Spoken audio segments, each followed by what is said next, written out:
रामकृष्ण हरी. मी महेंद्र महाराज मस्के, राष्ट्रीय वारकरी परिषदेचा महाराष्ट्र राज्याचा प्रवक्ता म्हणून आपल्यासमोर उपस्थित आहे. काही दिवसापूर्वी पिंपरी चिंचवड पालिकेच्या अत्यादरीत येणाऱ्या आळंदीच्या काही हाकेच्या अंतरावरती पशुवधगृहाला मान्यता देणारा एक ठराव महानगरपालिकेनं पारित केला, तो मंजूर केला आणि काही दिवसात तिथे पशुवधगृह कत्तलखाना उभा राहणार आहे. ही दुर्दैवाची बाब आहे.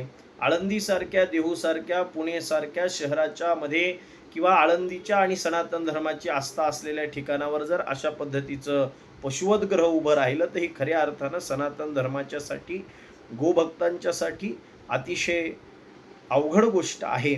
म्हणून आपण या सगळ्या गोष्टीचा सारासार विचार करून माननीय पिंपरी चिंचवडच्या नगरपालिकेच्या प्रशासनाने घेतलेला जो काही दुर्दैवी निर्णय आहे तो त्वरित रद्द करावा. आणि या देशात आणि महाराष्ट्रात हिंदुत्ववादी सरकार असताना जर अशा गोष्टी होत असतील, आमच्या अस्मितेवर जर चोर पावलानं अशा गोष्टी करण्याचा जर कोणी प्रयत्न करत असेल तर त्याची तीव्र शब्दात निंदा केली पाहिजे.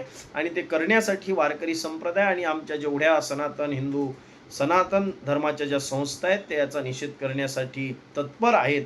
ती वेळ अशा या सरकारच्या काळात आमच्यावर येऊ नये ही विनंती आहे. असं न झाल्यास येणाऱ्या काळात महाराष्ट्रातला वारकरी संप्रदाय तीव्र अशा पद्धतीचं आंदोलन छेडेल यात आमच्या मनात दुमत नाही. पण ती वेळ प्रशासनाने आमच्यावर येऊ नये अशी विनंती करतो आणि या झालेल्या निर्णयाची मी तीव्र शब्दात निषेध व्यक्त करतो. जय हिंद, जय श्रीराम, जय हिंदू राष्ट्र.